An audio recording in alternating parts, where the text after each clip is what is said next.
So these are new. GivePanel Stacks, our amazing marketing team has come up with this idea, and we really love it, and we hope that you do too. So what we're doing basically is a little bit like the Tetris is sort of showing at the bottom, is we're basically going to be building content on top of content. And we're going to keep these short and sweet so you can fit them into your day. We know how busy you all are.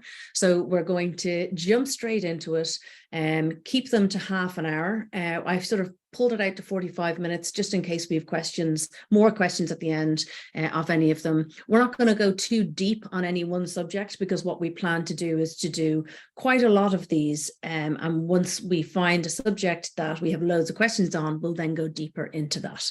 So give me a thumbs up in the chat if everyone is okay with that, and I am going to crack on. We also are going to be using a thing called Slido in this, where it's my favorite thing on the face of the planet, where we basically, you'll need to take a picture of a QR code and go into a little survey that we're going to be doing, a question that will basically mean that even though we're all working remotely, it'll feel like we're all in the same room together. So let me crack on. Crafting a killer Facebook challenge concept. Our first stack. Where am I? There we go. Whoops. Sorry. Oh, it's all gone. There we go. Hold on. Slideshow. Here we go. Don't know what happened. I blame Apple. Here we go. So I've introduced what stacks are. I've introduced what the subject matter is. What we're going to be going through is the 4-step process. So the community, the activity, if it's fundraiser worthy, and to identify what that challenge might be. I'm going to bring you through as well the option of what that might look like in terms of testing, how you might deliver a test. And then I'm also going to show you within all of this around the activity, the top performing challenges so far of 2023. So definitely stick around for that. And then we'll have questions and answers. Down the bottom, there's a Q&A section. There's quite a lot of people here. We have 100 people. Yay. So if your questions are flicked in through the chat, they might be missed. So please do pop them into the Q&A, and then we can basically go through it. So what we're here to do is to help you find the new thing in Facebook challenges. So I will click through now. So some of you may know, some of you may not, Adrian O'Flynn. So Adrian O'Flynn is the founder of Get Your Story Straight. They're an agency based in Ireland, and they help a number of GivePanel's customers to basically smash their Facebook challenges. So their 100% goal is to create ideas that will work in a Facebook challenge model, and to work on ideas, to work on ways to make Facebook challenges better. So anyone that's in the chat here, I'm seeing a few people that are Adrian's customers, so you will know what's happening here. But his whole thing, ethos, and what he likes to do with his customers is to put 85% of your budget into proven challenges. So low risk, reliable ROI, you know what you're doing, there's nothing new, the same team can basically get in there and do the same thing again, obviously bringing learnings from one thing into another, because we don't just want to rinse and repeat necessarily. And then you have 15% of your budget that will go into wildcards. So you might need someone else from another team to sort of come in and maybe help if you have an innovation team or something with this. So this is 15%. It's a really small percentage of your budget that you will basically put into a wildcard or a risk challenge. But if you don't risk it, you're not going to know if this is basically the next breakthrough challenge or if it's not. And with every test, I always say, and I think this is like across the board, a test is a test. So it might not work, but at the end of the day, you're bound to come out with at least 2 to 3 solid learnings that you can bring into the next piece of work that you do. So I would always say you should really be testing. So the wildcard challenge can look like this. If you're working with Adrian, he can basically, you come together a little bit like this, and you figure out what those 3 challenges could be. And you test all 3 at the same time. Now, a lot of people in this group are lone fundraisers, small groups, overworked, very busy, all of those things. So we're not suggesting that you copy and paste this version of doing it, but what you can do is just take one of these. So you just literally look at one of these, and you basically create an idea, a concept, and pitch it to your audience. So you pitch that concept to your audience to check the appetite. So that's what we're trying to do, is we're trying to find out what the appetite is for this next challenge that you're trying to test. Also, just to let you know, David Burns is in the chat as well. So I don't know if he said hello already, because there are now 103 people here and I can't keep up with the chat. But David Burns is here as well. So he is going to jump on at the end to help with the Q&A. So this is what a Facebook challenge pretty much looks like here and now as we stand. So you're looking at a cost per lead of between 4 and 6. These are kind of the new numbers that we're working with. Approximately 75% of those will join a group. 50 to 60% of that group will then go on to either register or to fundraise. And what you're looking at is around 50 or 60% of fundraising pages will have 1+ donation on it. So before I move any further, I just want to ask, is there anyone in the group here or in the chat that has not run a Facebook challenge yet? If you have not run a Facebook challenge, give me a thumbs up or a yes, or something to say, yes, I haven't run one, or no, maybe it's a no, I haven't run one, whatever you want. So if you haven't done one yet, then do let us know. Adele, if you want to just change your communication to everyone, it's just coming to host and panelists. So we do have a good few people in the room that haven't run a challenge yet. So what we're going to be doing is this session particularly is just about figuring out what that concept is. The next session is going to be basically, we're going to move through this funnel that you see here. So we're going to have a load of different stack sessions that will dive into all of these so that you can all join them and figure out what the best plan is for you, or what route you want to go with. And I suppose we're all here now because we want you to be thinking about what you're going to be doing in October, November, January, February. I missed December, sorry, December as well. So this is the time to be thinking about what you're going to be doing for the latter part of this year. So this is what you can expect to see. If you actually find a breakthrough challenge, this is what it can look like. So this 50 to 60% of active fundraising pages could look like between 80 to 90%. So a breakthrough challenge back in the day when David was out there slaying it all on his own back in 2020, the very beginning of 2019 actually, a breakthrough challenge was a squat challenge. That's an example of a breakthrough challenge. People weren't doing that. David did the very first breakthrough challenge, which was the 10,000 steps challenge, which was based all on his work with the hospital foundation that he worked with, and a nurse typically walks 10,000 steps a day. So that's where that concept actually originated from. So this is a good insight into what a breakthrough challenge can look like. Now, there have been many squat challenges and many 10,000 steps challenges since then, but in their day, they were actually breakthrough challenges. So we're going to go through the next 4 steps. Everybody still with me? Give me a thumbs up if you're all still with me. Excellent. So as I said, these are quick, short bursts of activity. I'll leave room for Q&A at the end, but we're going to just jump into these. So first, we're going to look at community, then activity, and then if it's fundraiser worthy, and then to identify what the audience will look like. So first step is the community. So what we want to do, if you're thinking about an idea like that, what David and his team did, they sat there, they were like, we are a hospital foundation. What can we get people to do that will bring them, maybe make them feel closer to our hospital, but also be something that kind of the general public can do and everybody can do, that isn't too difficult, but is also difficult enough. So they basically came up with the idea of walking. So what we want you to do is to basically to think of an existing community that is new to your organization. So if you've done a steps challenge before, we're not looking at walking clubs. If you've done a running challenge before, we're not looking at marathon clubs or running clubs. Cycling, if that's big in your organization, we're not looking at that. We're looking at something that is new to your organization.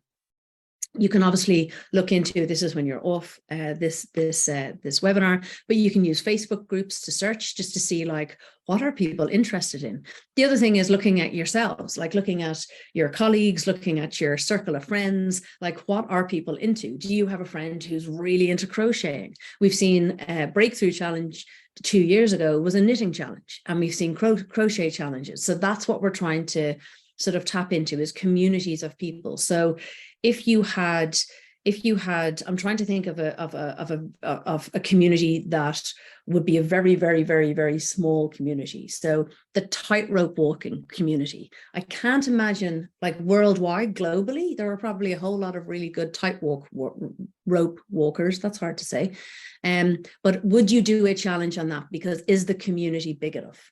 So what we're going to do next is oh yeah, sorry, these are just some ideas. So like baking enthusiasts, drama goers, yoga fanatics, art lovers. These are the types of communities that you could tap into. Now, we're not trying to crack the code here. We're just trying to get some ideas and to throw some ideas all into one place.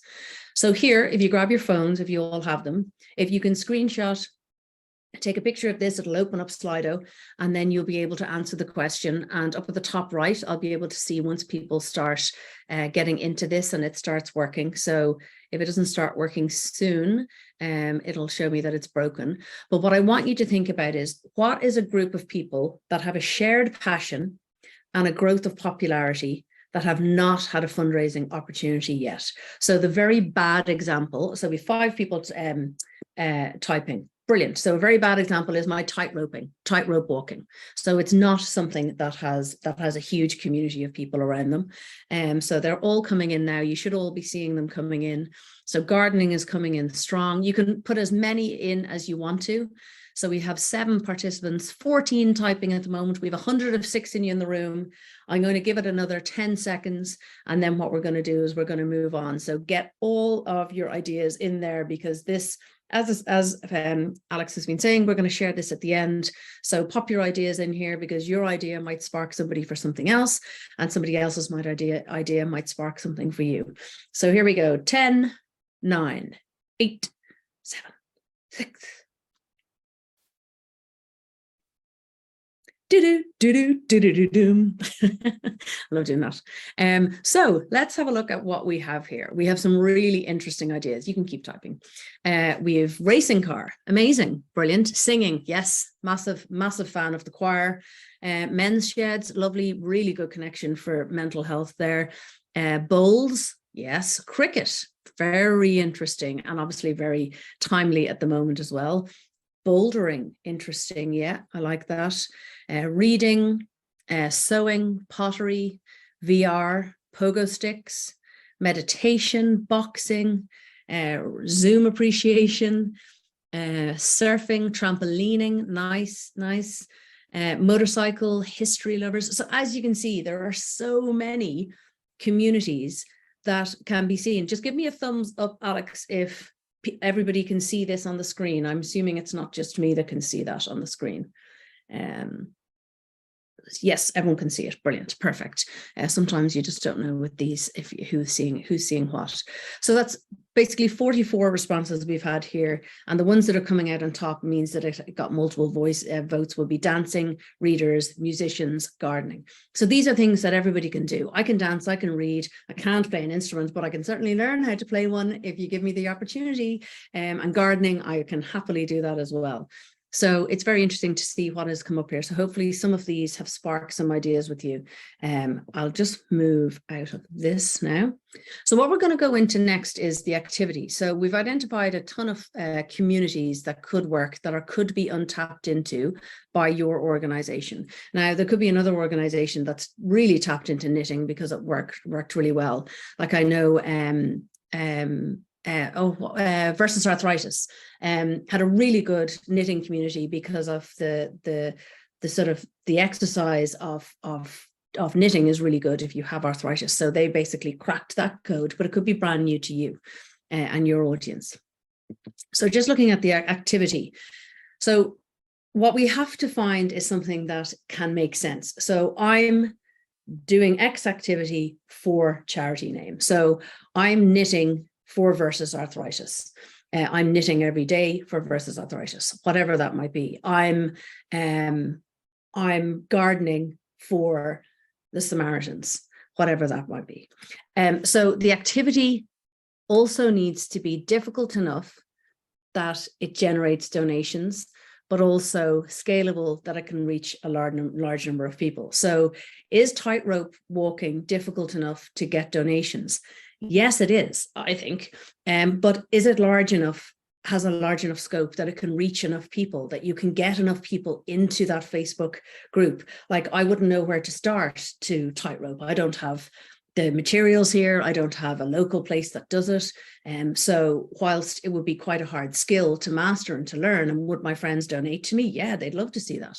But the community isn't big enough to build a group. So we're going to jump into Slido again, and we're going to see what your idea is. But before we do that, here is, I'm sure you all want to see this, and you will get this afterwards. So these are the top 20 challenges for 2023 so far. And these are the amounts raised beside them. So in its day, dog walking most definitely was a breakthrough challenge. It was something that nobody was doing. We now have quite a number of organizations around the world doing dog walking, and some of them do it very, very successfully. So as you can see, we have the top one. There's a March dog walk there. There's a walk 31. We're seeing smaller distances. So again, this time last year, a smaller distance was a breakthrough. So somebody basically come up with the idea of saying, why do we make what if we make it, if we're saying everything has to be 100 kilometers or 100 miles or something really difficult, are we excluding a huge market? And they toned it back. So walk 31 miles in May raised 709,000 for an organization based in the UK. And that's walking 1 mile every day in the month of May. So it just shows you that in itself was a breakthrough, was changing it. So yeah, you can look through this in your own time, but what we want to do is to give us the best idea. So I'm insert activity in month. So what activity could this community do that you've aligned yourself to? So what could this community do for, and we're calling it the GivePanel charity. So what is that activity? So if you want to take a pic of the Slido and start writing in, that would be great. So the activities that you would be interested in doing. So I'm paddling for the GivePanel charity. I like it. Lovely. I have never heard of a paddling challenge. And a paddling challenge is easy enough to do. Like, I live right beside the water. It'd be great in Ireland. Everybody lives by the water, nearly. I'm rowing. Excellent. Clearing rubbish. Nice. Very good for sort of for an environmental charity. That would be brilliant, or someone that has an environmental connection. Cold water dip, yes, they work very well. So I'm marching for the GivePanel charity. So marching is something that I'm going to sort of have a quick chat about. Is that descriptive enough? Like, what does marching mean? I like marching on the spot. So that's the first one that I've had to think about. I've had to think, where am I marching? Am I marching up a mountain? Am I marching? So it nearly needs to be down another level, so everybody knows exactly what you're doing. Oh, look, singing just came up big. Yes. Juggling, interesting. Yeah, you see, juggling is learning a skill, and it's difficult. And I suppose we also have to think about getting that donation as well. So while singing is a brilliant community, and it's brilliant for building connections, it's brilliant for your mental health, it's brilliant for so many things, you're learning a new skill as well, you're building your community. Would your friends, think of your friends, would your friends donate to you for singing?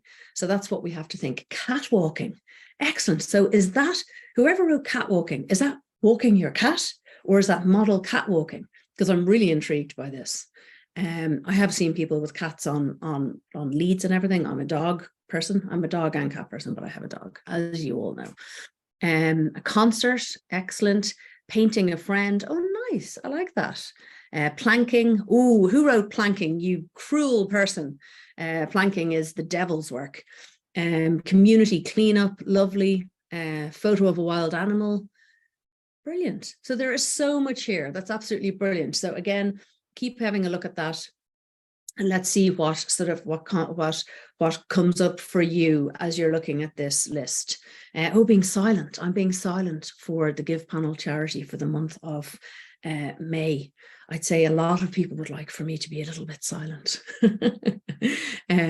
Brilliant. So there are some really good ideas here, something that I'm sure somebody can take away and bring into your organization. I will move on. There's still one participant typing, so I'll wait for that last one. Fishing. Brilliant. Fishing is something I never even thought of, and it is a huge community. So I'm fishing every day for the GivePanel charity. Love that. Love that. Okay, you're also creative. No phone for a day. Yeah, so you have a lot of the exclusionary things like giving up smoking, giving up your phone, giving up social media. So something like that can be great. Although don't give up social media, because we're on fundraising on social media. So that could be very difficult. Thank you, everybody. That is brilliant. There's a lot to work with there. So we have our community. Can I go backwards? Yes, I can. So our communities, sorry, when it's a Slido, it kind of, there. So our communities are here. So paddleboarding, cricket, reading, dancing, rugby, bouldering, trampolining, gaming, swimming, all of those good things. Now what we've done is we've basically had a look at what our ideas are for the activity. And we've gone through all of these ideas and come up with some really amazing things. My dog is just about to bark. I just want to let you know that. I'm really sorry. The car has come in the driveway. So now what we want to do, come on, out you go. All right, there you go. So now what we want to do is basically that's the end of the Slidos. Is to determine if the challenge is fundraiser worthy through self-sacrifice or self-actualization. So what I had mentioned was it needs to be hard enough. So the likes of the paddling, like paddleboarding every day for a month, that is hard enough. Like, I mean, that it looks like it's all very easy, but it is very hard. A good example of this that I think can work and can't work for some organizations is skipping. So I don't know if any of you in this group have been skipping, have tried skipping in the past, I don't know, in your adult life. So if you have tried skipping, give me a yes here in the chat. Skipping is really, really, really hard. But I think that the perception of skipping is quite easy, because the last time any of us skipped, we were like 8, 9, 10, and it was super easy. We did it in our sleep. It was fine. It was just part of what we did. We like skipped up and down the road to call to our friends. Well, I did anyway.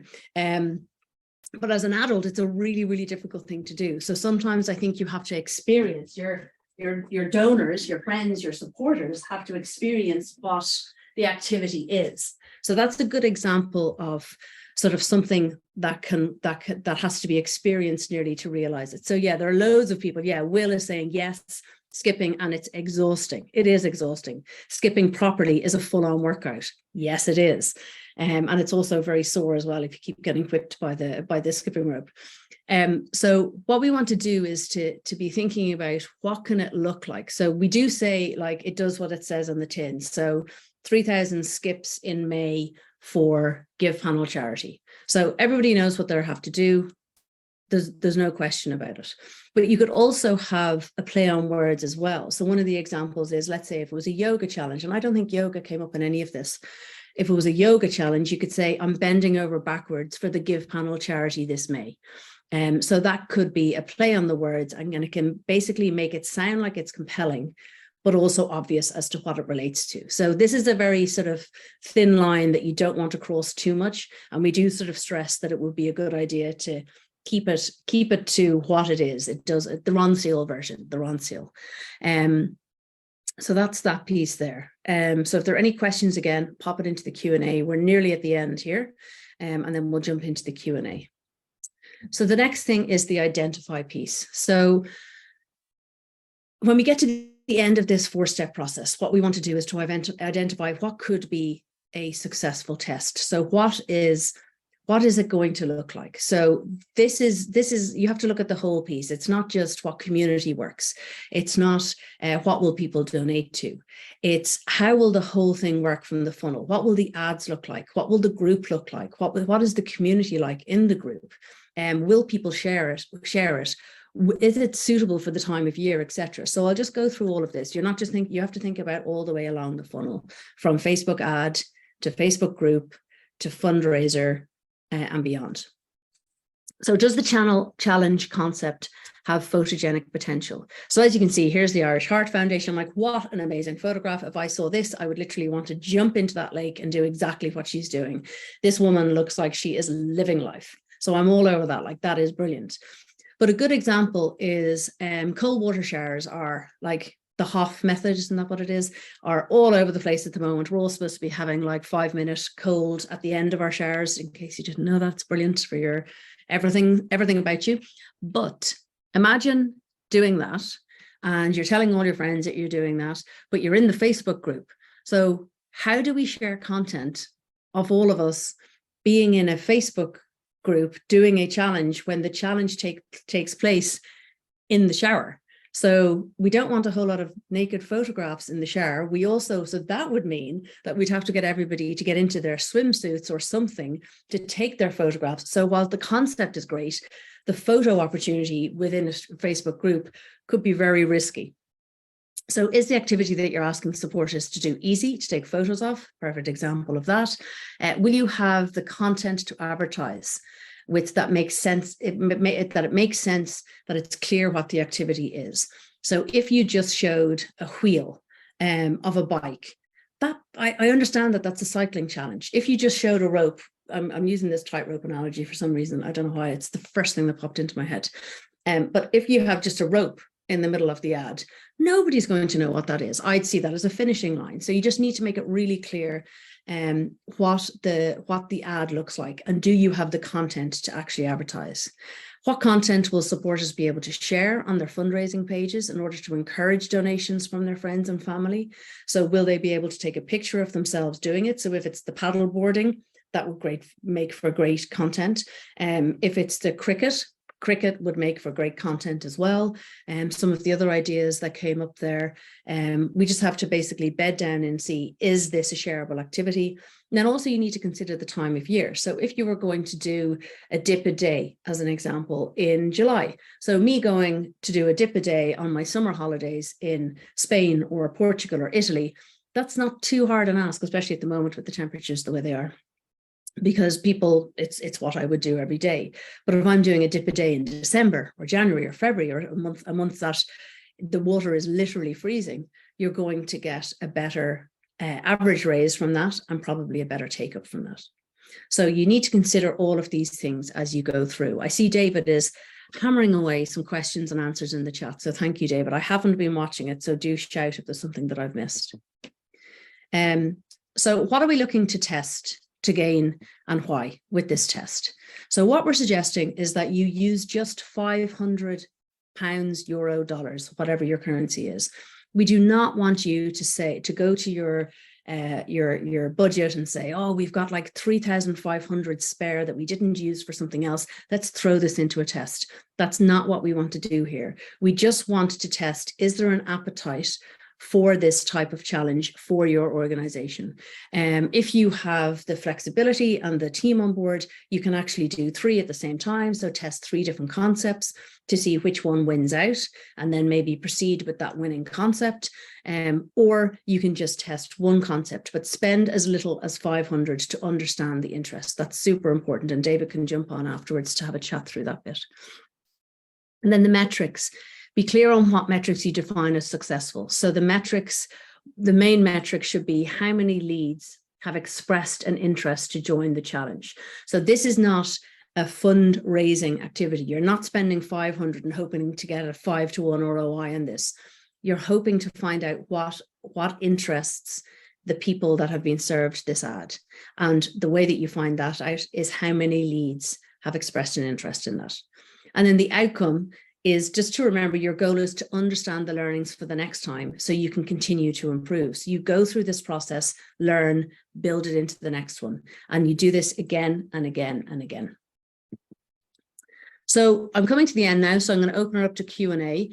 But what we're going to do is we're going to send this to everybody at the end. And then this is just a little sort of a mind map that will help you, that you can basically print out, or you can work on your laptop and figure out what it is. So it's basically everything that I've gone through there, but it's just a printout that you can work through at home or in your office or with your teams would be quite interesting. And even bringing different teams in, because if you're sitting in your fundraising, social fundraising or Facebook fundraising team, you're quite insular to the issue. So if you could bring in different teams, I think this could be a really interesting project to do.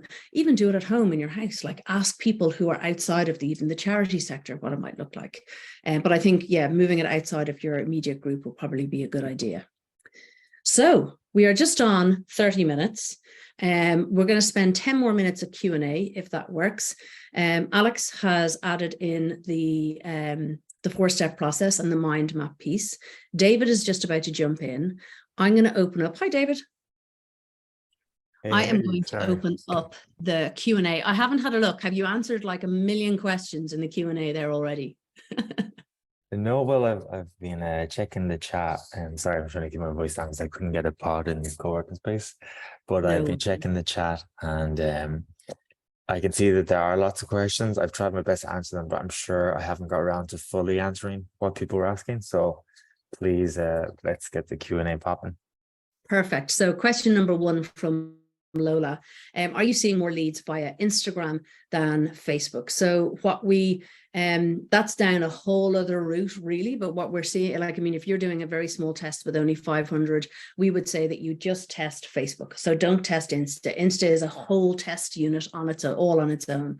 If you're running a Facebook challenge as per usual, you can put a small amount of budget into Instagram, but I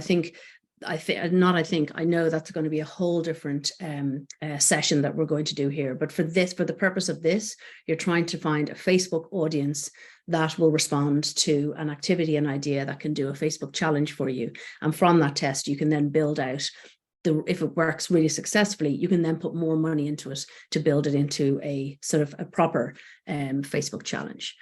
So hopefully that has answered your question, Lola. Ellie has asked, the journey graphic looked like it was suggesting leads come from Insta, then maybe that's it. Leads come from Instagram ads rather than Facebook ads. Please, can you clarify? Okay, it shouldn't have shown that it comes from Instagram. If it did, apologies, unless I'm getting something wrong, David. No, you're right. I think it was just a typo in the graph. I'm looking at so I think that people are asking questions in both the chat and the Q&A, so it'd be really helpful if everyone could ask their questions in the Q&A, which is like the Q&A button on the very bottom there. Yeah. But I'm seeing one from Lola where it's like, what time process would you recommend running the 500 test for? So basically, with less ad spend, you want to condense the recruitment period. You can't run £500 over 4 weeks. You would like to run £500 maybe over 5 days, 5 to 7 days of recruitment. And what you're really looking for, what happened there? Sorry, I'm here. Sorry. What you're really looking for is basically the cost per lead and the cost per active fundraiser. We have another question then from Marie Foster, which is, if you go for the 500 experiment, would you still have to go through the challenge? So if you go for a 500 experiment, you can go through with the challenge, but you can automate the challenge experience. So you could basically, maybe you could have a small scale group and an automated email journey for like starting points at the start of the challenge, the midway through the challenge, and the end of the challenge. Bear in mind that the workload around the group and the challenge is due to volume. It's volume that makes it hard work. So if you're going out with 500, you're obviously going to get far less volume of people, and that will make it a much easier thing to handle. If not many people in the group, Mary, yeah, exactly, you've spotted it. So you can keep them all in the group. I mean, the group serves a purpose, but yeah, you'll be looking at less volumes. We'll be able to get Zoom on tips for in-memory campaigns. In-memory is on our list, but thank you we can bump that up the list, Isabel. Appreciate that. With Richard, tests, what happens if you get a small number of leads, but it's not your winning test? Do you recommend still running it? I think you've answered that, have you, David?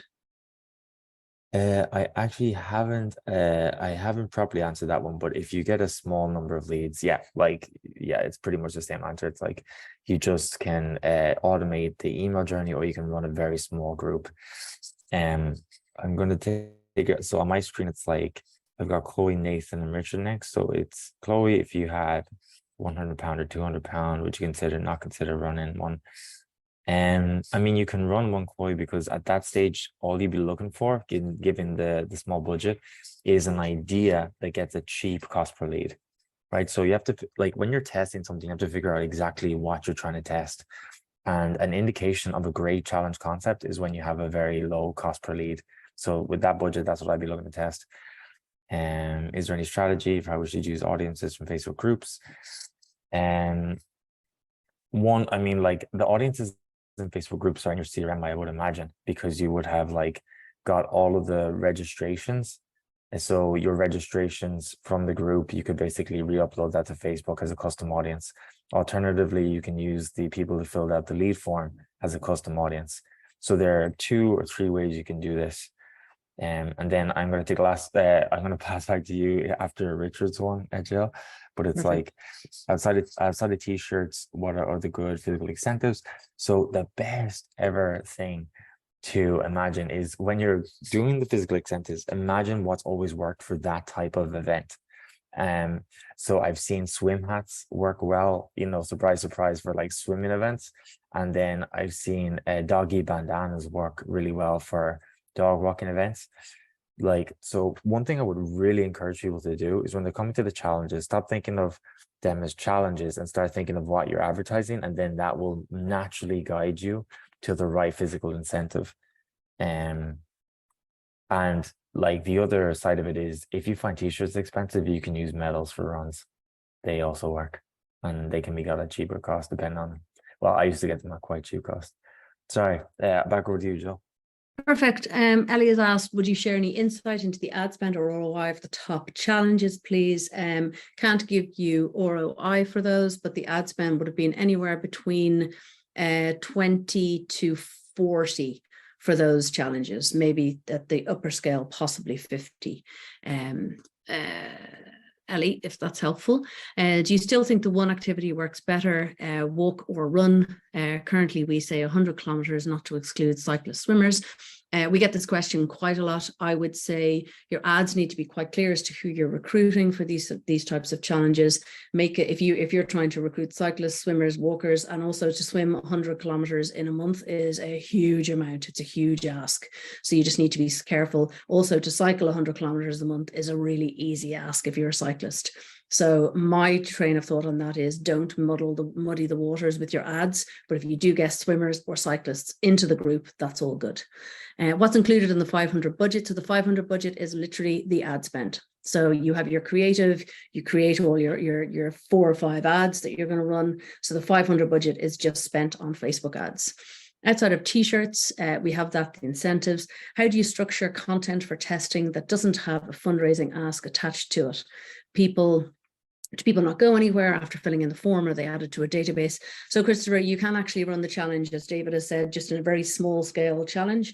The other thing that you can do in GivePanel, you can obviously create a one-click link. So if you're saying that you want people to do a hula hoop challenge, to gauge the interest, you can put them on an email journey that says, thank you so much. This is a test to figure out what's working, what's going to work. Keep your eye on our calendar events in the remainder of the year to see if this challenge concept won. If you do want to complete this challenge, here's a fundraising link, and you can still fundraise for our organization. So you can do it that way if you wanted to. Would you run a variety of ads to test what concept people are most engaged with, or just one concept and see if there's a taste for it? You can do both of these things. So as I mentioned, if you have capacity, you can run 3 all at once, and whichever very early on, you're going to see which has the propensity to basically become the Facebook challenge. And then you can make that the Facebook challenge and put more money in behind it if you wanted to do that. Yeah, I think as well, one of the things to really bear in mind when you're looking at these things and you're like, you have to give a certain level of success at so if you're basically looking to test a concept, then the success of that concept test is how many people you can get to sign up for a budget of 500 pounds, regardless of like how many you convert to fundraising. Because if you're focused on converting them to fundraising, that means you're going to have to like if you're focused on converting them to fundraising, then you need to provide like excellent group content and excellent support, because those are like the levers that influence conversion of fundraising. If you're looking to figure out, right, we typically see a high cost per lead, and we typically see not that much interest in our walk challenge, and you're like, we really need to get another concept that's of huge interest, then you're really looking to test volume and cost per lead, right? So it's basically just remember that for every test can't be a money maker. Most tests aren't a money maker, but when you're testing something, you're just trying to find out one specific bit of information, such as this test gets a huge amount of people interested, or if we change the physical incentive, we get a lot of people registering in the group. That's another potential test for you, you know. But it's like, yeah, I would just make sure that you understand what success means for a test when you're running a test. Brilliant. We are going to stop in 2 minutes time because I want to stay on time with these. They are short, they are sweet.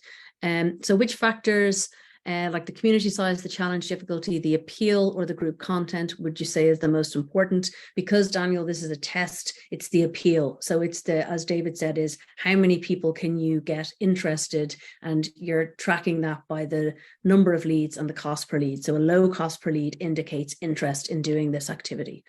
What's considered an average ROI for a virtual challenge? 2 to 1, 3 to 1, or more than that? I suppose it just depends on sort of if you're doing it all yourself, like what you have coming into it. We're looking at sort of, if you're looking at ROAS, we're looking at like a 4 and above would be a very good result. But a 2 to 1, again, it just depends, because you could have a lot of agencies piling in on top of that. So ROAS is probably easier to look at. Another question, if there's any data, is there any data on if charities get more active fundraisers if they ask for the phone numbers in the lead gen ad and follow up with calls, texts? That's a whole other session. We will be doing a whole other session on that. So obviously the more you ask for, sometimes it creates a bit of a barrier, but we do encourage our customers to do ads from the lead gen out. So if you had a phone number, then obviously the next best thing to that is phoning them up as well. And the very final question is, do you think Facebook challenges are going to grow through the next few years now, or have we reached a peak? So we are going to stop it there. That is a whole other ball game again. These have given us some of these questions we've answered fully. Some of them we've sort of kept on standby because we're going to use these as sessions. I don't think that they are saturated yet, Facebook challenges. I think that we have seen a slight slowdown. David? Yeah, I'd love to jump in. So basically, what kills me is that like people think that there's this, like that the end user understands that there's a Facebook challenge concept. The end user is being advertised a walk or run or squats. So definitely the majority of charities that I see are advertising walks and runs. So at a certain point, they're gonna pick like one of your walks and runs, right? If there's like 50 people advertising a walk and a run, you're saturating it's like, what are people being advertised? That's the saturation point, right? It's not like the challenge concept. It's like, what is the ask going to the people? The people aren't being asked, do you want to join a Facebook challenge? They're being asked, do you want to like run for 30 days in April or whatever? So this is what this session is all about. It's about like figuring out what can you advertise that might be a little bit different. So definitely, if everyone keeps advertising walks and runs, you're going to reach a saturation point. And the biggest guys are going to get all the money. That's the truth. Whereas if you experiment, you'll be able to figure out something that's not being advertised, a niche that's not being served, and you'll be able to make a huge ROI on that. That is the perfect way to end this. I didn't think we'd make it to 45 minutes. We have made it to 45 minutes. Thanks to everybody for sticking around. We still have 88 people in the room. Thank you so much for all of the chat. Thank you to David for joining in the chat, because there's no way I would have been able to do both of these things at one time.